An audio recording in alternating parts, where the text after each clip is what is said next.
विकास निधी म्हणजे कणकवलीची वडिलोपार्जित प्रॉपर्टी नाही अशी टीका ओमराजे निंबाळकरांनी केली आहे। नितेश राणेंच्या वक्तव्यावर ओमराजे निंबाळकरांचं हे प्रत्युत्तर आहे।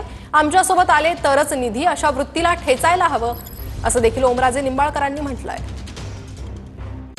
दादा, काल नितेश राणेचा दौरा होता मंत्री आणि त्यांनी काल कार्यक्रमामध्ये बोलताना असं म्हटलंय की जो निधी आहे डीपीडीसीचा त्याबाबत त्यांनी एक वक्तव्य केलं। तुम्ही काय वाटतं तुम्हाला याबाबत? बरं झालं त्यांनी एका प्रकारे मान्य केलं की धाराशिव मधल्या जनतेला जेव्हा खड्ड्याच्या रस्त्यानं फिरावं लागतंय, चिखलानं फिरावं लागतंय, त्यावेळेस धाराशिवच्या जनतेला ही तर लक्षात येईल की नेमकी ही रस्ते जी व्हायचे राहिले ते कुणामुळे व्हायचे राहिलेत। पुन्हा दुसरं वक्तव्य केलं की आमच्या पार्टीत आले, आमच्या पार्टीत असले तरच निधी का हो? ही निधी काय कणकवलीतली प्रॉपर्टी विकून आणलेला निधी आहे का?